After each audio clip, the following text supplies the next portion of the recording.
selamat pagi pemirsa. Apa kabar? Semoga sehat selalu dimanapun Anda berada. Pemirsa, memenuhi sumpah memang wajib, apalagi bila yang bersumpah ialah seorang presiden. Dan isi sumpah itu berupa janji untuk menaati dan menjalankan undang-undang. Namun, merevisi janji juga tidak haram, bukan dosa. Apabila dan juga apalagi bila revisi itu bertujuan demi kemaslahatan rakyat. Salah satu amanat undang-undang ialah memberlakukan penarikan tarif pajak pertambahan nilai atau PPN dari 11% saat ini menjadi 12% pada awal tahun depan.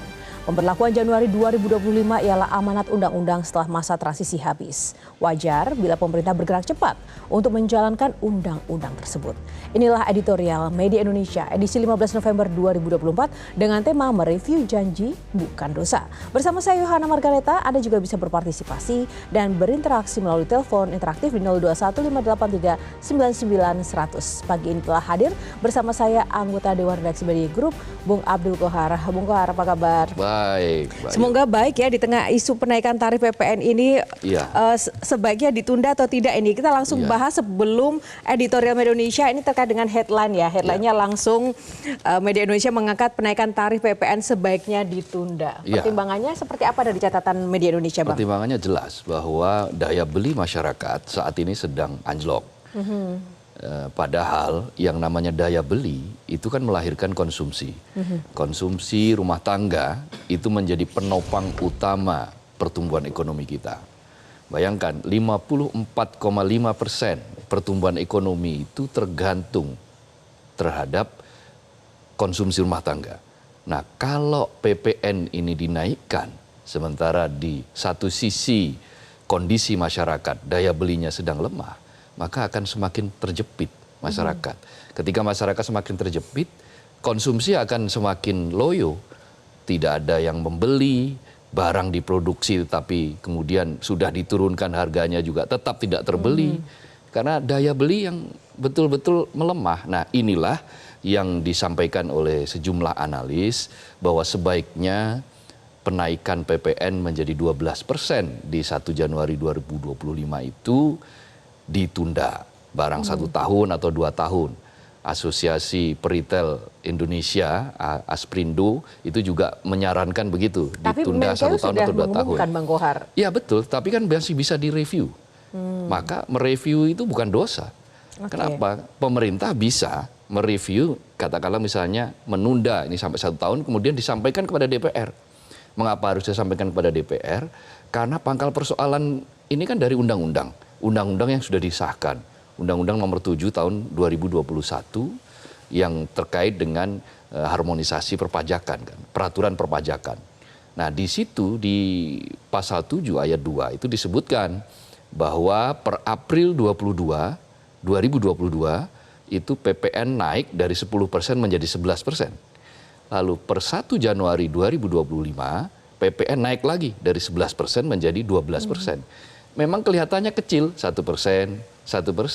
Tetapi kalau 1% dari 11, dari 10, itu kan berarti 10%. Nah, 12% dari 10 itu kan berarti 20%. Jadi dalam waktu 2 tahun, itu naiknya PPN sudah 20%, mengalahkan inflasi. Inflasi kita di angka 3%, di angka 3,5%. Sementara PPN dari 10 ke 11 itu kan berarti 10%. Lalu dari 11 ke 12% itu hampir 10%. Tapi optimis nggak ini akan bisa direview? Ya mestinya pemerintah kalau mendengar apa yang menjadi keluh kesah, apa yang menjadi saran dari masyarakat, ya mestinya didengar. Mestinya direview ini setidak-tidaknya seperti kasus pada Tapra. Tabungan Perumahan Rakyat yang menurut undang-undang, mandat undang-undang kan juga harus diberlakukan. Tetapi ternyata kan bisa ditunda. Kenapa? Karena melihat kondisi. Jadi mereview segala sesuatu itu bukan barang yang haram, bukan perkara yang dosa. Ya. Dan itu tadi headline pertama yang kita bahas. Bang Kohar bicara soal optimisme. Selain kita optimis bahwa nanti penaikan PPN bisa direview dan ditunda, ada optimisme yang saat ini juga diangkat Media Indonesia terkait hadapi laga sulit Garuda. Optimis petik hasil positif Dan ini ada di halaman 2 ya, jelang pertandingan tim Garuda kita ini melawan Timnas melawan Jepang ya. Jepang. Ya ini seru sekali nih, langsung ludes tiketnya Bung Kohar. Iya, 70.000 tidak mendapatkan tiket. Oh, ya karena memang kehabisan tiket dan memang ada beberapa agenda yang akhirnya tidak bisa ditinggal. Nah, tetapi yang paling penting adalah pernyataan optimisme ini dari Sintayong. Ya, Sintayong meminta kepada anak didiknya, anak buahnya yang dia latih untuk bermain enjoy, untuk tidak dibebani oleh target-target tertentu karena memang realistis saja. Jepang itu negara dengan sepak bola nomor 1 di Asia. Ranking FIFA-nya juga 15. Sementara Indonesia ranking FIFA-nya 130. Itu sangat jomplang bumi dengan langit. Dan beberapa pemain Jepang juga merumput atau bermain di liga-liga besar di Eropa. Ya, tapi ya beberapa kemungkinan kan selama bola itu bundar kan selalu begitu. Itu sangat-sangat mungkin untuk bisa dikalahkan. Ya siapa yang mengira misalnya tadi malam itu Tiongkok berhasil mengalahkan Bahrain di kandangnya Bahrain. Itu kan hal-hal yang sulit diduga. Indonesia bisa menahan Australia yang ranking FIFA-nya 20-an. Itu juga sesuatu yang di luar dugaan, tetapi bisa dilakukan. Ya, sehingga kalau bisa mencuri poin 1 saja, yaitu bisa menahan Jepang saja, itu sudah sangat-sangat bagus. Apalagi kalau menang, wah itu luar biasa. Apalagi kita melihat, kita tidak bisa pungkiri sampai sejauh ini performance dari timnas kita beberapa tahun terakhir juga luar biasa ya. Sejak adanya pemain diaspora, kita melihat bahwa beberapa pemain mulai menunjukkan performanya dan akhirnya yang di dalam negeri pun juga ikut terupgrade lah, ikut naik gitu. Sayangnya kan Mads Hilgers tidak bisa main karena cedera. Sementara ada gantinya namanya Kevin Dix. Semoga ini karena harapan baru Kevin Dix ya. Pemain Copenhagen itu dia biasanya back tapi dia hobi mencetak gol juga. Kita lihat nanti seperti apa prestasi timnas kita. Selain menanti prestasi timnas kita juga menanti prestasi dari seluruh pihak yang kali ini memberantas judo, khususnya Judakom DG di halaman 4 ini. Bung Kohar, singkat saja kita bahas ya, berantas judo tanpa pandang bulu. Nah ini semangat yang positif juga. Mampukah pemerintah kita berprestasi kali ini untuk melawan judo? Ini pernyataan yang disampaikan oleh Menko Polhukam Budi Gunawan, yang mengatakan akan tanpa pandang bulu. Tetapi ini kan janji, ini kan spirit, semangat, katakanlah apa yang dikatakan. Tetapi kan belum apa yang dikerjakan. Nah, pembuktian masih diperlukan. Beberapa hari ke depan, masyarakat akan melihat apakah beberapa nama-nama yang disebut, misalnya mantan Menkominfo, setidak-tidaknya diperiksa untuk memberikan klarifikasi. Apakah dia betul-betul tidak tahu, atau tahu karena salah satu tersangka itu kan sebetulnya tidak lolos di karyawan Kemenkominfo, tetapi kemudian oleh Menkominfo saat itu, Budiari, diloloskan.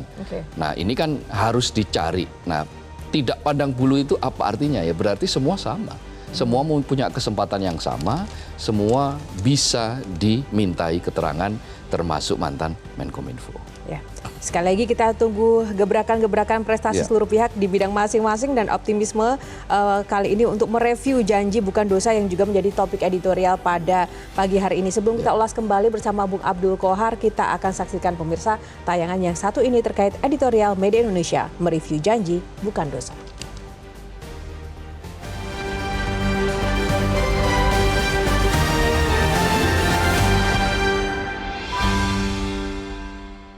Mereview janji bukan dosa.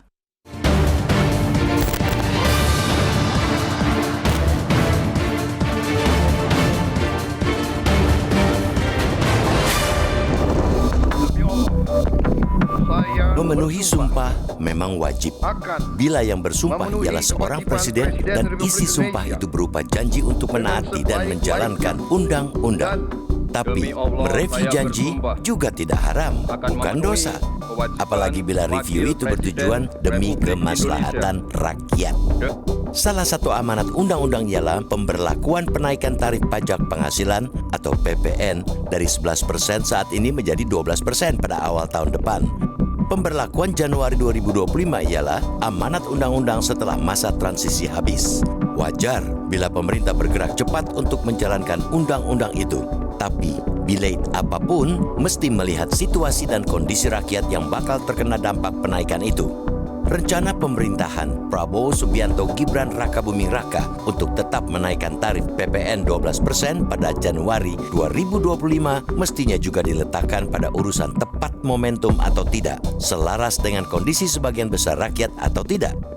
Sejak pandemi COVID-19 melanda hingga pandemi sirna, kondisi ekonomi masyarakat masih sempoyongan. Semua survei menunjukkan daya beli masyarakat masih anjlok. Dengan memutuskan tetap memberlakukan penaikan tarif PPN 12% pada Januari 2025, hampir pasti membuat rakyat bakal menghadapi kenyataan hidup makin sulit. Di tengah kondisi daya beli yang loyo, masyarakat harus bersiap semakin lemah lunglai. Menteri Keuangan Sri Mulyani Indrawati memastikan pemerintah tetap melaksanakan amanah dari Undang-Undang Nomor 7 Tahun 2021 tentang harmonisasi peraturan perpajakan. Dalihnya jelas, demi menjaga kesehatan anggaran pendapatan dan belanja negara atau APBN. Ketegasan dan konsistensi pemimpin memang dibutuhkan, apalagi untuk menjaga APBN yang sehat. Tapi tidak ada guna pula APBN sehat bila perekonomian masyarakat melorot. Rakyat tentu tidak bisa makan menggunakan lembar kertas yang menjadi hitung-hitungan APBN semata. Apalagi yang dinaikkan ialah PPN, sebuah instrumen pajak yang menyasar hampir semua orang di negeri ini. Sebagai penyelenggara eksekutif di negara demokrasi, pemerintah harus bisa menghadirkan kepastian dan juga keadilan. Pemimpin yang baik juga harus mau mendengar apa yang menjadi keberatan rakyat. Menjalankan undang-undang memang harus, tapi bagaimana undang-undang dibuat juga mengharuskan rakyat terlibat dan didengar masukan-masukannya. Bila undang-undang ditetapkan dengan cara-cara kilat dan agak tersembunyi, maka ketika undang-undang itu diterapkan pasti memantik kontroversi. Karena itu, prinsip paling asasi dari negara demokrasi adalah sebuah kebijakan mesti dari, oleh, dan untuk rakyat. Apalagi sebenarnya sudah banyak yang berteriak terkait rencana penaikan PPN yang termaktub di aturan yang dibuat di era pemerintahan Joko Widodo yang pelaksanaannya antara lain diserahkan kepada pemerintahan baru. Sebab aturan itu diprediksi bakal mempersulit hampir semua pihak, mulai kelas menengah hingga pelaku usaha. Bagi masyarakat kelas bawah masih agak selamat karena masih mendapatkan beragam bantuan dari pemerintah. Pelaku usaha bahkan sudah pernah memperingatkan pemerintah terkait hasrat menaikkan PPN. Pasalnya, situasi perekonomian menunjukkan pelemahan daya beli masyarakat. Salah satunya tercermin pada persentase kelas menengah yang turun dari 21,45% pada 2019 menjadi 17,44% pada 2023. Asosiasi Pengusaha Retail Indonesia atau APRindo juga meminta pemerintah mempertimbangkan kembali rencananya. Apalagi Indonesia sebenarnya baru melewati masa deflasi. Masyarakat sebenarnya bukan menolak atau anti terhadap penaikan PPN. Publik tentu sadar dan paham sepenuhnya akan pentingnya APBN yang sehat. Tapi saat masyarakat jelas-jelas sedang sesak napas, hal paling bijak ialah merelaksasi aturan dan memberikan oksigen kepada mereka.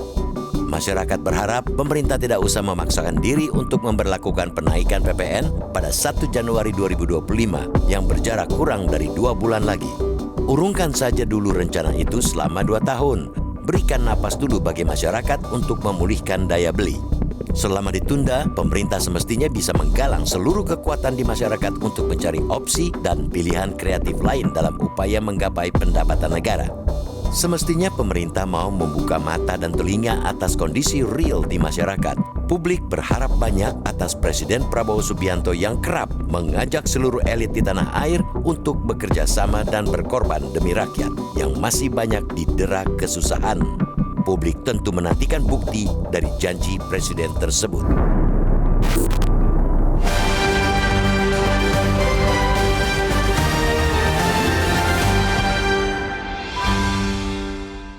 Ya, Bung Kohar, ini yang menjadi sorotan karena memang untuk penaikan dari PPN ini memang jaraknya berdekatan dari yang 11% itu ya, Bung Kohar? Iya, memang itu tertera di pasal 7 ayat 2 Undang-Undang Nomor 7 tahun 2021 tentang harmonisasi peraturan perpajakan HPP.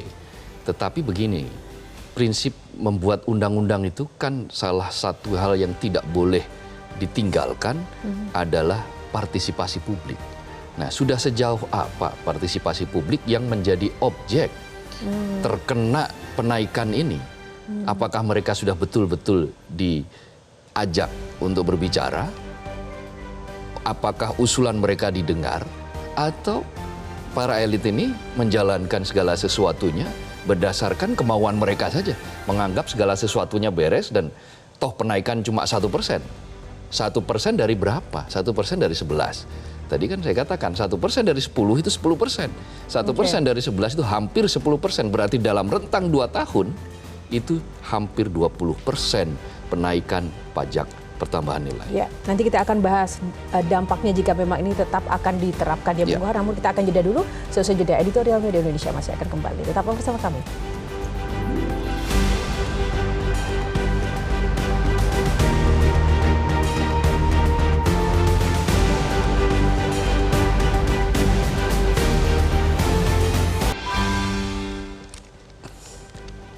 Ya, pemirsa, untuk membahas tema editorial pada hari ini kita telah terhubung melalui sambungan telepon dengan Pak Roy N. Made, Ketua Umum Asosiasi Pengusaha Retail Indonesia. Namun nanti kita akan coba kembali, belum tersambung bersama kami. Kita bahas dulu bersama Bung Abdul Kohar. Nah, Bung Kohar, jika memang ini nanti tidak direview dan tetap akan diberlakukan begitu, dampaknya akan seperti apa ini? Berbagai kalangan, berbagai analis menyebutkan kalau tetap ini dilangsungkan pada Januari 2025, satu itu jelas akan menjadi kado pahit di awal tahun. Dan yang kedua, ekonomi akan lesu, akan sedikit melesu, akan susah membayangkan bahwa perekonomian tahun depan bisa mencapai 5%. 5% lebih, sedikit katakanlah, itu akan susah. Kan sekarang terlihat di kuartal ketiga tahun 2024 saja, itu kan pertumbuhan ekonomi turun. Dari yang tadinya 5,03 menjadi sekarang 4,95. Dan penyebab penurunan pertumbuhan ekonomi itu terutama adalah menurunnya konsumsi rumah tangga. Nah, yang menjadi objek dari PPN ini kan konsumsi. Konsumsi apakah membeli barang, membeli makanan, membeli minuman, semua kan nanti akan kena PPN. Nah, kalau itu dibebankan kepada konsumen, kepada publik, maka bisa dibayangkan mereka akan menahan beli, akan menahan untuk membeli, menahan untuk mengonsumsi. Kita lihat saja berdasarkan survei dari Bank Indonesia, itu menunjukkan kelas menengah, terutama kelas menengah yang di level bawah, itu tabungan mereka itu sudah menurun. Pertumbuhan tabungannya menurun dari 15,75%, sekarang menjadi 15,4%. 0, sekian, tapi kan jumlahnya banyak. Mereka yang pengeluarannya 2 juta sampai 3 juta per orang per bulan, itu sudah mulai bukan saja menabung, tetapi malah mantap itu kan, makan tabungan. Nah, kalau ini ditambahi dengan beban penaikan PPN 12%, maka ya akan merembet kemana-mana. Akan merembet kemana? Oke. Betul. Baik. Ya, retail juga akan kena imbasnya pasti, karena orang akhirnya tidak mau beli. Tanah Abang makin sepi. Apakah ini juga akan sejalan dengan nanti ulasan dari Pak Roy N. Made yang kali ini sudah bergabung bersama kita, Bang Kohar, Ketua Umum Asosiasi Pengusaha Retail Indonesia, APRindo. Pak Roy, selamat pagi. Pagi, Metro TV. Selamat pagi Pak Roy, terima kasih sudah bergabung bersama kami. Bagaimana Pak Roy tanggapan Anda terkait dengan PPN 12% nanti untuk Januari 2025? Catatan Anda seperti apa? Ya, kami memberi catatan bahwa saatnya sekarang ini belum tepat untuk melakukan peningkatan PPN, walaupun memang ini sudah amanah undang-undang ya nomor 7 HPP, tetapi kita tentunya sangat memerlukan ya suatu relevansi atau suatu kondisi faktual yang tentunya kita ketahui, misalnya ya deflasi 5 bulan yang lalu sudah memukul domestic demand kita. Ya, kemudian kedua, kita lihat tidak hanya di sektor konsumen atau sektor hilir, tetapi sektor hulu juga dengan PMI kita yang di bawah angka 50, ya 49,1, itu menandakan bahwa memang situasi sedang tidak baik-baik saja untuk manufaktur kita. Nah, dengan kondisi seperti itu kita tahu juga keadaan fakta lapangan saat ini adanya mid level yang turun ya, hampir sekitar 9,4 juta, kemudian juga PHK yang juga tentunya kita tahu ini gampang sekali mengetahui dari jejak digital hampir sudah 50.000 lebih, dan ini tentunya memukul juga daya beli. Jadi semangat untuk menaikkan ini tentunya kita memang didukung oleh undang-undang, tetapi arogansi dengan pemerintahan yang baru tentunya ini perlu berubah, perlu berbeda ya dengan yang sebelumnya, dengan kondisi bahwa memang fakta atau kondisi lapangan ini jauh lebih penting diperhatikan. Iya. Kalau memang Roy? sudah momentumnya tepat, maka silakan. Tetapi saat ini tentunya kita tahu bahwa semuanya juga dalam rekam jejak digital kita mengetahui pertumbuhan ekonomi kita ini yang paling mudah saja. Kuartal ketiga 4,9 turun Iya. dari angka 5,1 yang selama ini atau selama satu dekade lebih ini 5% ya selain COVID yang memang kita turun. Tetapi sekarang ini kita di bawah 5% pertumbuhan ekonomi Pak kita di Roy, kuartal ketiga. Tapi kalau Ya. bicara soal kenaikan pajak ya, sebenarnya kalau setiap momentum kenaikan pajak itu selalu mendapat resistensi. Apa bedanya dengan kebijakan-kebijakan sebelumnya ya? Iya, kalau resistensi karena ini kan berkaitan dengan masyarakat yang luas ya, dengan data-data yang sudah berjalan selama ini. Saya pikir masih banyak kita pelaku usaha memberikan berbagai kesempatan FGD kita sampaikan bahwa masih banyak hal yang dapat dilakukan, misalnya ya intensifikasi ya, peningkatan daripada wajib pajak ya, NPWP dan lain sebagainya. Ini kita tahu belum semua tercover ya, baik itu usaha mandiri, usaha sendiri, usaha-usaha ataupun masyarakat sendiri. Nah, ini intensifikasi bagaimana peningkatan terhadap hal tersebut. Kemudian PTKP. Pak, terkait dengan hal ini, Ya. apakah ada upaya atau konsolidasi yang dilakukan oleh Aprindo? Ya, kami melihat kalau untuk masalah PPN ini out of control kami ya, karena kondisi naik 1% itu bukan dari sisi angka satunya, tetapi justru akan meningkatkan 5-10% dari produk akhir yang akan dibeli oleh konsumen. Karena kan di situ akan ada biaya peningkatan logistik, transportasi karena PPN bertambah, dan macam-macam biaya yang sifatnya tentunya ini nggak relevan di saat ini. Nah, tadi saya mau tambahkan mengenai poin di mana banyak hal yang bisa dilakukan, misalnya peningkatan PTKP, pengusaha tidak kena pajak, ya itu ini juga menjadi bagian yang penting, atau juga yang ditanggung pemerintah, pajak yang ditanggung DTP, ditanggung oleh pemerintah, diperlebar, diperluas lagi. Nah, hal-hal seperti ini masih banyak yang bisa dilakukan sebenarnya ketika kita mau melihat dalam rangkaian menjaga keutuhan daya beli, di mana kontribusi daya beli kita itu adalah identik dengan konsumsi rumah tangga, penopang daripada pertumbuhan ekonomi kita 52% ya yang selama ini kita alami. Nah, Pak Roy, yang pertama pasti meminta untuk ini baiknya ditunda begitu. Nah, yang kedua, seandainya memang ini kemudian diberlakukan, apa rekomendasi atau mitigasi yang akan dilakukan dan disampaikan kepada pihak-pihak terkait hal ini agar terhindar dari dampak lebih buruk kepada para pengusaha retail kita? Ya, terkadang yang sering dilupakan ya, pernyataan bahwa keharusan ini diberlakukan jauh lebih awal dan jauh lebih penting selain daripada mitigasi itu sendiri. Ya, dalam bahasa komunikasi tentunya berharap kami pelaku usaha mitigasinya dulu diutamakan. Bagaimana PTKP ditingkatkan, bagaimana barang DTP diperluas, bagaimana intensifikasi usaha-usaha. Jadi bukan kepastian dan keharusan memang ini harus jalan dan sebagainya, sementara mitigasinya tidak dilakukan. Nah, ini kan sekarang bisa terjadi kondisi di mana masyarakat akhirnya menahan belanja, atau juga ya bukan menahan belanja saja, sudah memang lemah daya belinya. Nah, ini kita berharap tentunya ada kearifan. Ya, kita juga belum melihat hasil kabinet. Ya, 100 hari kerja kalau 1 Januari belum 100 hari kerja. Apa yang dihasilkan? Apa yang berkaitan dengan peningkatan daya beli, menjaga daya beli apa? Karena memang ingin mengejar pencapaian nilai pajak saja, ya 1% itu identik dengan peningkatan hampir 80 triliun misalnya. Sementara 1 Januari memang 71 triliun harus dikeluarkan untuk makan gizi gratis. Nah, ini kan relevansinya bagaimana? Jadi ini perlu dilihat dalam satu kesatuan holistik ekosistem, bukan serta-merta hanya melakukan saja undang-undang HPP, tetapi dilihat fakta data lapangan, karena kondisi ini pasti akan menggerus berbagai sektor hulu, pabrikan, manufaktur, dan kami di sektor hilir. Karena memang ada pelemahan nanti terjadi. Nah, ini yang tentunya perlu dipikirkan. Mitigasinya jauh lebih penting daripada pernyataan-pernyataan harus diberlakukan, ini wajib diberlakukan. Apa yang dilakukan untuk kontingensi dan mitigasi ketika itu diberlakukan? Itu yang kita ingin dapatkan. Bagaimana Baik, Pak insentif Roy. diskresi buat pelaku usaha? Ini juga yang kita Baik. tunggu. Kami Pak sebagai Roy. pemungut pajak PPN, tapi tidak diikutsertakan, hanya diinfokan bahwa memang kondisinya ini harus diberlakukan.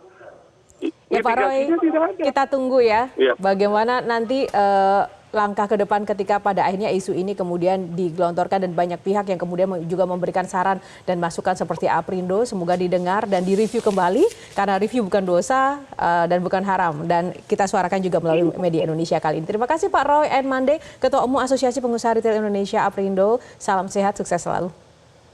Ya, silakan Bang Kohar. Ya, jadi apa yang disampaikan oleh Pak Roy tadi sudah sangat jelas, faktual, bahwa kondisi kekinian itu tidak bisa ditipu, tidak bisa dipungkiri. Terjadi pelemahan daya beli yang terwujud dalam pelemahan pertumbuhan ekonomi. Ketika ekonomi tumbuh di kuartal sebelumnya 5,03, tetapi di kuartal ketiga, kuartal yang terakhir itu tumbuhnya cuma 4,95%. Padahal ekspektasi dari berbagai kalangan kan di atas 5%, 5,01 atau 5,02%. Itu sudah menunjukkan bahwa ada tingkat pelemahan yang sangat dalam. Itu juga terwujud dalam deflasi yang 5 bulan berturut-turut mengalami deflasi.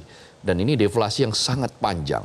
Deflasi itu ya tidak bisa hanya kita anggap sebagai harga-harga stabil, tidak. Deflasi itu ya bisa saja karena tidak ada yang beli. Sudah dibanderol, sudah didiskon sampai 80%. Ternyata tetap saja tidak kebeli.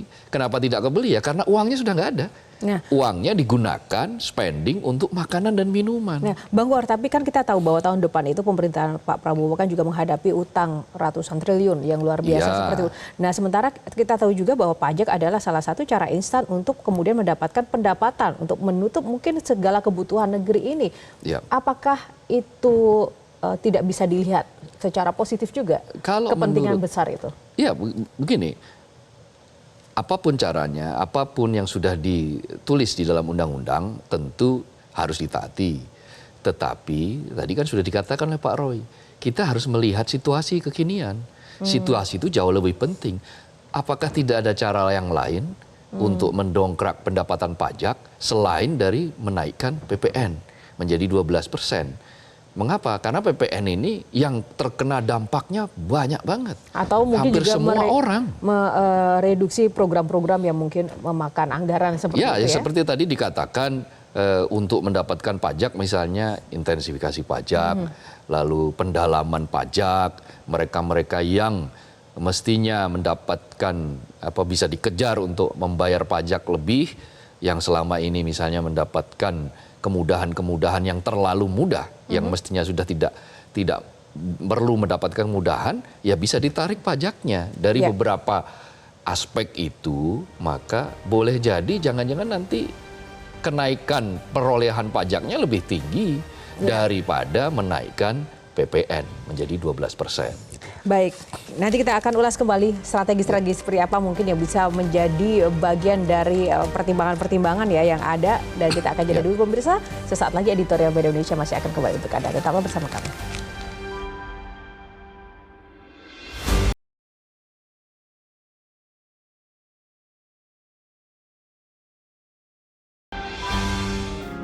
Media Indonesia mengajak Anda untuk mengakses fitur premium e-paper. Dengan sajian konten berbasis intelektual dan meneguhkan kebangsaan, Media Indonesia tampil dengan lebih dinamis melalui e-paper Media Indonesia yang dapat Anda akses kapan saja, di mana saja. Caranya mudah, download aplikasi Media Indonesia di Android atau ketik link e-paper.mediaindonesia.com atau bisa scan QR Code pada layar kaca Anda. Klik tab e-paper di bagian samping layar tablet Anda, daftarkan data diri, serta pilih paket berlangganan e-paper Media Indonesia sesuai dengan kebutuhan Anda. Nikmati juga bonus spesial tambahan 4 halaman rubrik fokus setiap hari. Semua bisa Anda dapatkan hanya di e-paper Media Indonesia. Untuk informasi lebih lanjut, hubungi customer service di nomor 0811 1201 2018 atau kunjungi media sosial @Media Indonesia. Media Indonesia, referensi bangsa. Tidak semuanya. Ya pemirsa, kembali di Editorial Media Indonesia. Sebelum kita ulas bersama Bung Abdul Gohar, kita akan sapa dulu para penelpon yang sudah antri bersama kami. Yang pertama ada Pak Sujarwo dari Tuban, Jawa Timur. Pak Sujarwo, selamat pagi. Iya. Halo, Selamat pagi Bapak. Baik, singkat, padat, dan jelas Pak. Silakan tanggapan Anda. Ya, saya dengan Pak Fadil Tuban.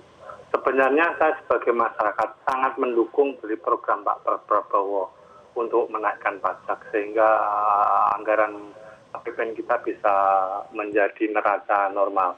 Tapi alangkah baiknya, apakah opsi PPN 12% perlu dipertimbangkan? Apakah opsi untuk mengendalikan subsidi BBM tidak dipergunakan untuk menghasilkan pundi-pundi untuk menutupi defisit PPN? Di samping juga itu, saya sebagai pengusaha dalam arti toko kelontong di masyarakat bawah. Itu sekarang ini setelah pandemi itu kita ibaratnya orang sakit baru bangkit. Kita berjualan omset kita sangat menurun drastis. Kalah dengan online itu, penjualan online. Alangkah baiknya untuk penjualan online itu juga pajaknya ditingkatkan. Jangan kita yang bersentuhan dengan masyarakat, barang-barang pokok yang sekiranya dibutuhkan masyarakat. Kalau itu kita naikkan PPN-nya, apa itu tidak memberatkan? Daya beli masyarakat menurun, otomatis pedagang-pedagang seperti kita itu akan menemui kebuntuan ekonomi. Di mana nasib kita ada hubungan dengan perbankan, kita ada kebutuhan yang lain. Mohon nasib kita juga dipertimbangkan untuk dari pemerintah. Mungkin bisa ambil opsi-opsi subsidi BBM dialihkan atau bagaimana itu kan pemerintah yang tahu. Sementara itu aja saran saya. Terima kasih. Terima kasih Pak Sujarwo dari Tuban, Jawa Timur untuk komentarnya. Dan kita ke Mataram, NTB. Ada Pak Bion. Selamat pagi Pak Bion. Pak Bion. Halo. Ya, Halo, silakan Pak Bion. Boleh singkat saja Pak. Silakan. Baik, jadi begini. Kita coba kembali. Baik, kita coba kembali mengkaji dalam konteks freedom opportunity economy for Indonesia.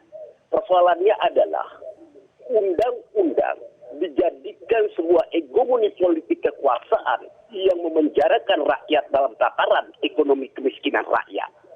Nah, sekarang ketika PPN ini dinaikkan oleh negara dalam rangka mengendorsemen program-program yang tidak handal, maka DPR harus bersikap tegas dari panitia anggaran untuk memotong program-program yang tidak berpihak kepada dari, oleh, dan untuk rakyat. Itu satu. Lalu yang kedua, Bang Kohar, Mbak Margareta, kita menilai bahwa undang-undang yang selama ini menjadi janji politik, kita tidak usah aja bersumpah atas nama Tuhan, Mbak Margareta. Dia suruh sumpah atas nama Tuhan, tapi dia talak 3 sama istrinya. Berani tidak dia lakukan itu? Mereka takut dengan istri, tapi bukan takut kepada Tuhan, Bang Kohar. Itu yang kedua. Lalu yang ketiga, kita bersepakat ada fundament dasar program negara dalam rangka mengedukasi tentang membabat habis persoalan-persoalan korupsi, persoalan-persoalan pinjol, persoalan-persoalan narkoba. Tapi implementasi di sini harus undang-undang ditegakkan seperti apa yang keinginan pemerintah mengangkat pajak. Kami tidak setuju dengan pajak ini. Ekonomi rakyat sudah miskin seperti ini lagi, negara memainkan peran-peran kapitalis. Dan oleh karena itu saya mohon kepada rakyat kibarkan menggugat negara dalam rangka berpihak kepada kepentingan rakyat. Mungkin ini. Baik, terima kasih Pak Bion. Terima kasih. Terima kasih Pak Bion dari Mataram, NTB. Dan kita ke Pak Tasrik Usman dari Banjarmasin, Kalimantan Selatan. Pak Tasrik, silakan. Selamat pagi Mbak Yohana, selamat pagi Bang Kohar. Assalamualaikum warahmatullahi wabarakatuh. Waalaikumsalam. Silakan Pak Tasrik. Iya, mereview janji itu bukan dosa ya.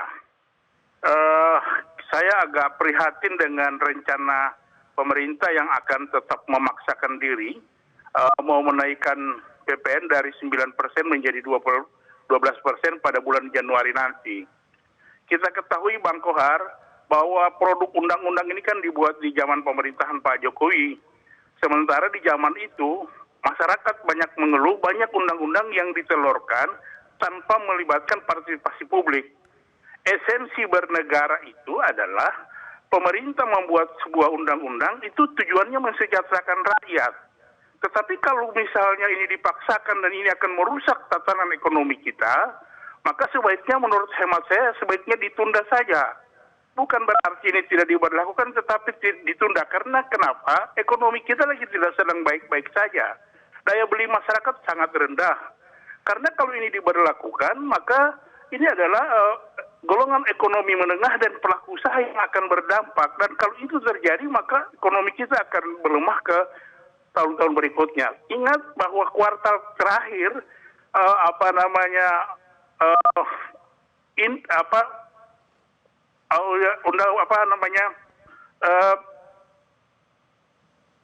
halo? Ya Pak, gimana Pak? Iya, bahwa kita berharap bahwa pemerintahan Pak Prabowo karena sudah mencetuskan bahwa ingin memperhatikan masyarakat. Nah, di sinilah kesempatannya untuk menunda dulu, sementara mengingat kondisi ekonomi kita lagi tidak sedang baik-baik saja. Ya, baik. Dan yang kedua, masyarakat juga tidak dirugikan. Karena kita tahu pada tahun 2025 ini, kita akan membayar hutang luar negeri itu 800 triliun. Nah ini kan sangat bertentangan dengan kepentingan masyarakat, kasihan lagi dalam susah, tetapi negara punya hutang yang begitu menumpuk. Mungkin itu saja. Terima kasih. Assalamualaikum warahmatullahi wabarakatuh.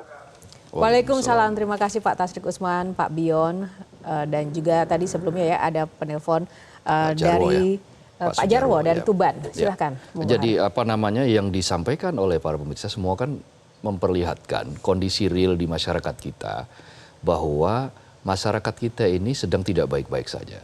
Masyarakat kita ini sedang mengalami situasi tekanan yang luar biasa. PHK meningkat. Kemudian tadi disebutkan di awal-awal tadi itu Purchasing Manufacture Index. Kita itu di bawah 50, 49. Purchasing Manufacture Index kalau sudah di bawah 50 itu berarti sektor manufaktur, pabrikan itu jelek. Supaya bagus ya harus di atas 50. Nah dengan PMI yang di bawah 50 itu artinya industri sedang lesu. Mengapa industri lesu? Karena barang yang mereka produksi tidak terlalu banyak terserap pasar, bukan karena barangnya itu jelek, tetapi karena daya beli masyarakatnya yang lemah. Sehingga masyarakat tidak mampu membeli itu. Nah memang cara paling mudah untuk menghasilkan pajak yang paling gampang itu ya PPN. Ya. Kalau PPN ini kan kena semua. Nah dengan PPN 1% itu berarti ada kemungkinan ada potensi pendapatan sekitar 70-an triliun. Di 2023 itu pendapatan pajak dari PPN dan PPNBM dan PPNBM itu mencapai 764 triliun. Artinya kalau sekitar 400 triliunnya dari PPN, berarti dengan dinaikkan 11% menjadi 12%, itu kan berarti ada potensi nambahnya itu menjadi 10%, yaitu sekitar 40 triliun. Tadi Pak Roy menghitungnya sekitar 70-an triliun. Itu angka yang kira-kira pas dipakai untuk anggaran makan bergizi gratis yang nanti di 2025 itu 71 triliun.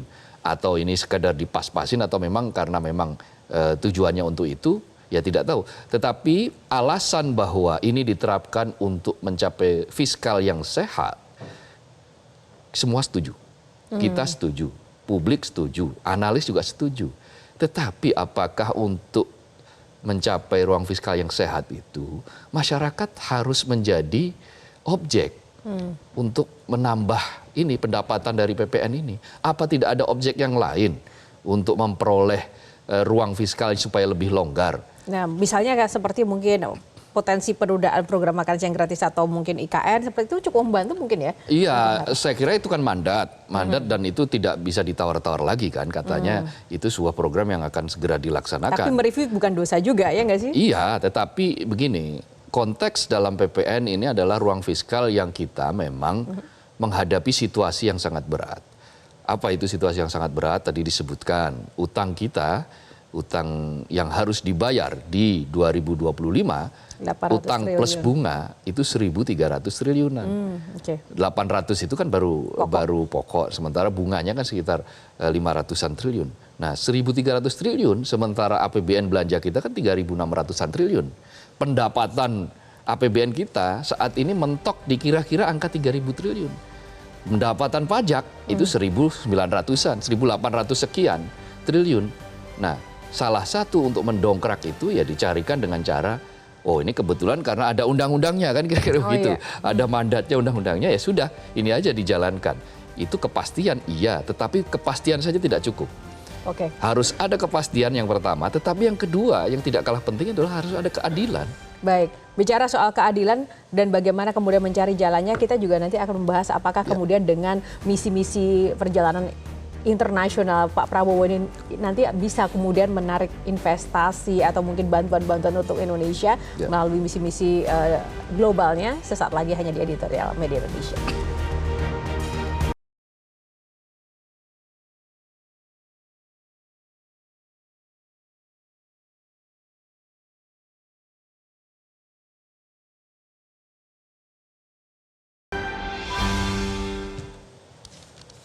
Ya, pada akhirnya mereview janji bukan dosa ini arahnya adalah mengharapkan bahwa pemerintah akan menunda kebijakan PPN 12%.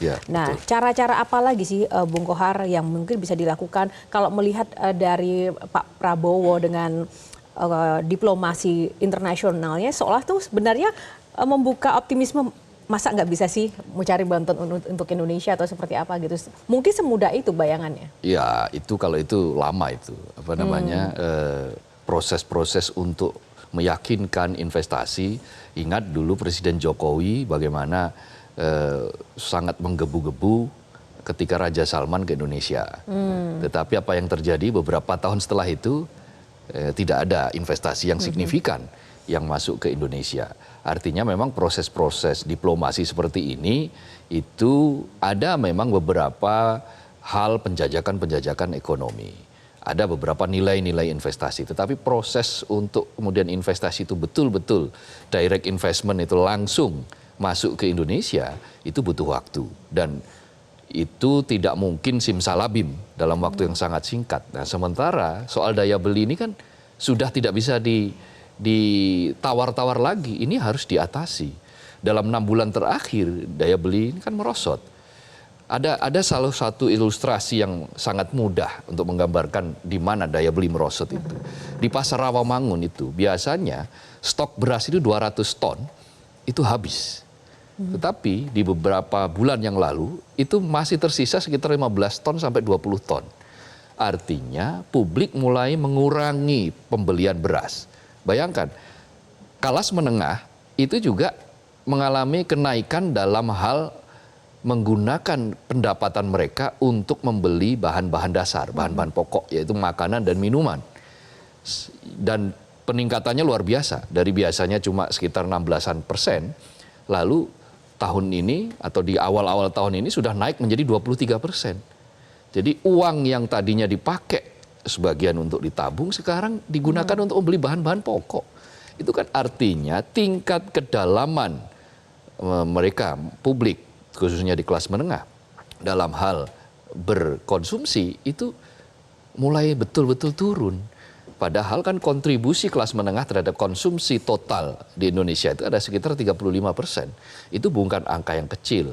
Nah, kalau nanti diberlakukan PPN 1 Januari, maka akan ada impact, akan ada dampak selanjutnya. Tadi dikatakan bukan berarti barang nanti otomatis naiknya juga 1%, enggak. Bahkan bisa sampai 5%. Bayangkan kalau 5% berarti inflasi akan naik, inflasi akan tinggi, masyarakat akan semakin kepayahan. Bukan hanya daya beli yang meningkat, maksud saya menurun sebenarnya, tapi juga daya hidup bisa melemah, semakin melemah. Iya, otomatis karena fakta kan menunjukkan data BPS kan berkali-kali disebutkan dalam 5 tahun terakhir jumlah kelas menengah itu turun drastis. Dari yang tadinya itu 57,3 juta orang di 2019, 5 tahun kemudian atau di 2024 itu tinggal 47,8 juta. Jadi turunnya itu sampai 9 juta lebih, hampir 10 juta. Nah, turun kelas kemana? Turun kelas ke nyaris miskin mereka sekarang. Dari tadinya kelas menengah, sekarang turun kelas ke nyaris miskin. Nah, kalau fakta-fakta semacam ini itu diingkari, kalau fakta-fakta jejak-jejak yang sudah sangat jelas angka-angkanya ini juga tetap diingkari dengan alasan untuk kesehatan fiskal dan kepastian undang-undang, maka publik mempertanyakan di mana letak keadilan. Oke. Kepastian ada, tapi keadilan ini yang menjadi persoalan. Keadilan untuk rakyat loh, pasti kalau keadilan untuk kebanyakan rakyat. Nah, singkat saja Bung Kohar untuk closing statement. Di sini juga disampaikan selama penundaan, ini kan masukan ke pemerintah ya. Pemerintah semestinya bisa menggalang seluruh kekuatan di masyarakat untuk mencari opsi dan pilihan kreatif lain dalam upaya menggapai pendapatan negara. Ya. Silakan. Ya pasti, tadi kan yang diusulkan misalnya intensifikasi pajak.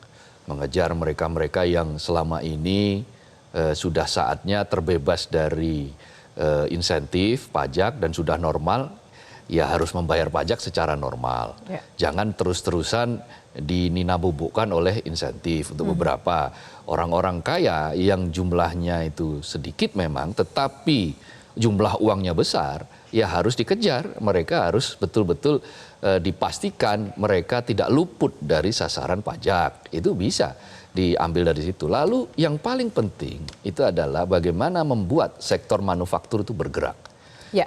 PMI kita sekarang di 49, bagaimana mengupgrade Purchasing Manufacture Index itu menjadi di atas 50 dengan penyediaan manufaktur yang ada, maka lapangan kerja muncul, tenaga kerja terserap, pengangguran berkurang, dan pada gilirannya masyarakat akan muncul lagi daya belinya. Kalau udah daya beli itu muncul lagi, mereka mengonsumsi, ya pertumbuhan ekonomi akan naik. Ya, semoga didengar ya. Ini ulasan yang produktif. Semoga ini menjadi kenyataan harapan kita bersama, karena semestinya pemerintah mau membuka mata dan telinga atas kondisi real di masyarakat. Publik berharap banyak atas Presiden Prabowo yang kerap mengajak seluruh elit di tanah air untuk bekerja sama dan berkorban demi rakyat yang masih banyak didera kesusahan.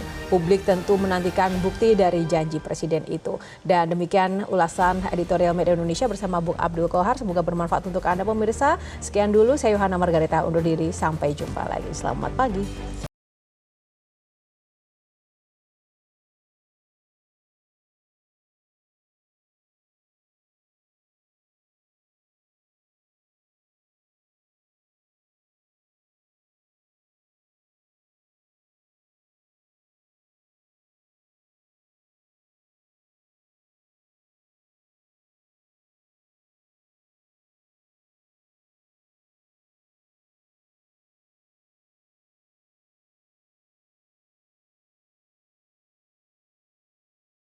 Jelajahi cara baru mendapatkan informasi. Download Metro TV Extend sekarang.